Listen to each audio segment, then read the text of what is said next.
11 দফা দাবি জানিয়েছে হেফাজত ইসলামের মহাসচিব মাহফুজুল হক। কিছুক্ষণ আগে মাহফুজুল হক তিনি 11 দফা দাবি উত্থাপন করেছেন। এটি মূলত তারা বলছে এই আজকের মহাসমাবেশ থেকে তাদের ঘোষণাপত্র, সেই ঘোষণাপত্রে মূলত কি রয়েছে। প্রথমত রয়েছে নারী কমিশন, যেটি রয়েছে সেই নারী কমিশন বাতিল করতে হবে। নারী কমিশনে যে সকল সিদ্ধান্ত নেওয়া আছে সেই সকল সিদ্ধান্ত প্রস্তাবনা এগুলোকে বাতিল করতে হবে। পাশাপাশি পূর্বে যে হেফাজত ইসলামের নেতাদের যে মামলাগুলো রয়েছে সেই মামলাগুলো প্রত্যাহার করতে হবে এবং সকল আলেম ওলামা যারা এখনও পর্যন্ত কারাগারে রয়েছেন তাদের মুক্তি দাবি জানানো হয়েছে। এর পাশাপাশি আওয়ামী লীগ সরকার পদক্ষেপিত যত ধরনের ইসলাম বিদ্বেষী পদক্ষেপ রয়েছে সেই সকল পদক্ষেপগুলো বাতিল করতে হবে। এর পাশাপাশি আওয়ামী লীগ সরকারের পূর্ব নির্ধারিত যে কর্মকাণ্ড তাদের বিচার করতে হবে। জুলাই অভ্যুত্থানে যে সকল আলেম ওলামা এবং মাদ্রাসার ছাত্র শহীদ হয়েছেন সেই শহীদের হত্যার প্রতিবাদে তাদের আওয়ামী লীগের শাস্তি নিশ্চিত করতে হবে। এছাড়া আওয়ামী লীগকে নির্বাচনের আগে অর্থাৎ একটি জাতীয় নির্বাচন কাঠামো পরিষ্কার হওয়ার আগ পর্যন্ত কিংবা আওয়ামী লীগের বিচার হওয়ার আগ পর্যন্ত আওয়ামী লীগের রাজনীতি সম্পূর্ণ নিষিদ্ধ করতে হবে। এই সকল বিষয় সহ মোট 11 দফা দাবি জানানো হয়েছে আজকের এই হেফাজত ইসলামের ঘোষণাপত্র থেকে। হেফাজত ইসলামের এই ঘোষণাপত্র নিয়ে আমরা একটু কথা বলবো, যারা নেতাকর্মী রয়েছেন আপনাদের সাথে একটু কথা বলতে চাই। এই যে আজকে মূলত আপনারা 11 দফা দাবি দিয়ে নিয়েছেন, মূলত নারী কমিশনকে যেই আপনারা যেভাবে বলছেন যে ইসলাম বিদ্বেষী কর্মকাণ্ড করছে, আসলে কি করছে নারী কমিশন যদি আপনারা বলতেন। নারী কমিশন আমাদের কোরআন বিরোধী, কোরআন বিরোধী করছে। তারা কোরআনকে এবং মুসলমানদের উপর একটা বড় একটা নির্যাতন করছে, যেগুলি আমাদের কোরআন আল্লাহ তাআলার পবিত্র কোরআন, এই কোরআনের বিরোধিতা করছে তারা। এই জন্য আমরা আজকে এই সরকারের প্রতি দাবি জানাই যে খুব তাড়াতাড়ি যেন এই কোরআন বিরোধিতা যেন উঠে নিয়ে নিই। এবং আমরা এই আজকের যে জনসভা আমরা এসে আলহামদুলিল্লাহ আমরা অনেক আনন্দিত এবং সকলেই মুসলমান যারা আছে বাংলাদেশের বিশ্বের সকল মুসলমানই কি এইটার দাবি সবাই। এই জন্য ডক্টর ইউনূসকে আমরা দ্রুত এইটা উদ্ধার করার জন্য আমরা তার কাছে আহ্বান জানাচ্ছি। নারী কমিশন তো গঠন করা হয়েছে, এর বাইরেও আপনারা অনেকগুলো দাবি জানিয়েছেন। আওয়ামী লীগ নিষিদ্ধের দাবি চান কিনা বা আপনারা আর কি চান? যে আলহামদুলিল্লাহ আমাদের উস্তাদ মুরব্বীরা 12টি দাবি উত্থাপন করেছেন ইতিমধ্যেই।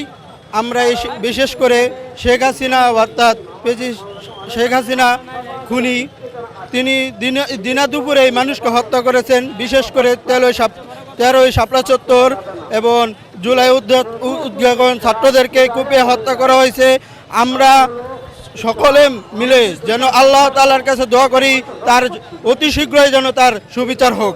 এটাই আপনাকে জানবো যে এই যে নারী কমিশন গঠন করা হয়েছে, আপনারা বলছেন এটি ইসলাম বিদ্বেষী কমিশন, এটি কেন? ইসলাম বিরুদ্ধে নারীদের সাথে যে আমাদের যেই আল্লাহ পাক হযরত মুহাম্মদ সাল্লাল্লাহু সাল্লাম যেই কোরআনভাবে নারীদের মর্যাদা দিছে, আমরা ওই মর্যাদা মতনই করতে চাই। কিন্তু তারা যেইভাবে অবৈধ একটা সম্পর্ক এটা করে বাস্তবায়ন করতে চাইতেছে, এটা আমরা চাই না।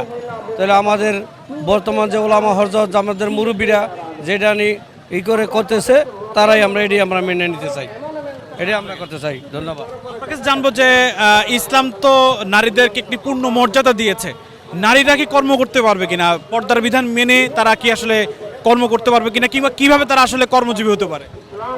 আমাদের আজকের দাবি এটা না, আজকে হচ্ছে আমাদের নারী সংস্কার নামে বর্তমান সরকার যা করছে, প্রত্যেকটা যতগুলো দাবি আছে নারী সংস্কার নামে প্রত্যেকটা হচ্ছে ইসলাম বিদ্বেষী। প্রত্যেকটা, যেমন স্বামী যদি স্ত্রীকে জোরপূর্বক তার সাথে মিলিত হইতে চায় তাহলে সেটা স্ত্রী ধর্ষণের অভিযোগ করতে পারবে। এখন যদি স্ত্রী আদালতে গিয়ে তার মামলা করতে হবে। ইসলাম কি স্বামীকে জোর করে নারীকে সহবাস করার অনুমতি দেয় কিনা? ইসলাম তো স্বামীকে অধিকার দিচ্ছে করার। এখন স্বামী যদি জোর করে, যেটা তারা দাবি করছে নারী সংস্কার ইয়াতে, যে স্বামী যদি জোর করে তাহলে স্বামী ধর্ষক হিসেবে মামলা করতে পারবে আদালতে।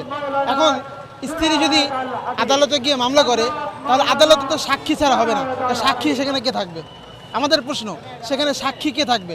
তাহলে সেখানে সিসিটিভির ফুটেজ দেখাতে হবে, সেখানে সিসিটিভি ফুটেজ লাগাবে তারা। আবার আছে যেমন বলতেছে যে পতিতারা যারা পতিতা তাদেরকে শ্রমিক হিসাবে স্বীকৃতি দিতে।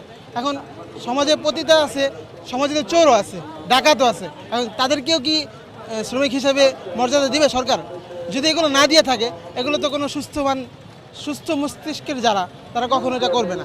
এজন্য আমাদের আজকের সমাবেশ থেকে আমাদের উদাত্ত আহ্বান এটাই, এবং করজোর দাবি যে নারী সংস্কারের নামে যে ফাইজলামি করা হইতেছে, এক কথায় তা পুরো ফাইজলামি, এবং যারা করতেছে এরা সুস্থ মস্তিষ্কের মানুষ না। এটা পরিপূর্ণরূপে আমরা চাই যে নারী সংস্কার, ইসলাম যে প্রত্যেকটা যে আছে সবগুলোই হচ্ছে ইসলাম বিদ্বেষী, প্রত্যেকটাই বাতিল করা হোক। এবং ওলামায়ে কেরাম যেটা বলে, আমাদের বুজুর্গানে কেরাম, ওলামায়ে কেরাম যেই কথা বলে কোরআন হাদিসে যা আছে সেই অনুযায়ী নারী সংস্কার করা হোক। আজকের সমাবেশের যে মূলত দাবি, আমাদের যে হেফাজতে ইসলামের যে মূলত একত্রিত হওয়া, এটা হলো ডক্টর ইউনূস সাহেবকে আমি সরাসরি একটা কথা বলতে চাই যে আমাদের আজকের যে ডাক, আল্লামা মামুনুল হক দামাত বারকাতুহুম যে ডাকটা দিয়েছেন, এটা মূলত হলো ডক্টর ইউনূসের কাছে যে নারী সংস্কার যে কোট করা হয়েছে, যে জিনিসগুলো দেওয়া হয়েছে, ওখানে যে মূলত বিষয়টা হলো যে তারা দেহ ব্যবসা করতে পারবে, তাদের এই রকম একটা সার্টিফিকেট দেওয়া হোক, তারা মূলত এই দাবিটা করতেছে। আর আমাদের মূল কথা হলো যে ইসলাম থাকতে, হেফাজতে ইসলাম থাকতে বাংলার জমিনে এরকম কোনো কাজকর্ম, বেশ্যাগিরি, এরকম খারাপ কাজ, অশ্লীলতা হতে পারে না। এটা আমাদের হেফাজতে ইসলামের দাবি। ধন্যবাদ আপনাকে। আমি তখন যুক্ত ছিলাম যে আসলে হেফাজত ইসলামের যারা নেতাকর্মী রয়েছে তারা বলছেন যে 11 দফা দাবি জানানো হয়েছে, সেই 11 দফা দাবির তারা মূলত কয়েকটি বিষয় উল্লেখ করেছেন। সবচেয়ে বেশি জোর দিয়েছেন নারী বিষয়ক কমিশনে যে সকল সিদ্ধান্ত নেওয়া হয়েছে, বিশেষ করে একজন নারী যখন তারা স্বামী দ্বারা জোরপূর্বক সহবাসের শিকার হবেন, সেই ক্ষেত্রে এটি আসলে ধর্ষণের মামলা রূপান্তর হওয়া, এটি আসলে মূলত তীব্র বিরোধিতা। পাশাপাশি যৌনকর্মীদের যে একটি সামাজিক ওয়ার্কার হিসেবে যে স্বীকৃতি প্রদান, সেটি তারা বিরোধিতা করছেন। কারণ তারা বলছেন নারীদের পূর্ণ মর্যাদা দিয়েছে ইসলাম, সেই ইসলামের মর্যাদায় তারা অক্ষুণ্ণ হোক এবং ইসলামের মর্যাদা কোনোভাবে ভুলুণ্ঠিত হোক, তারা এটি চান না।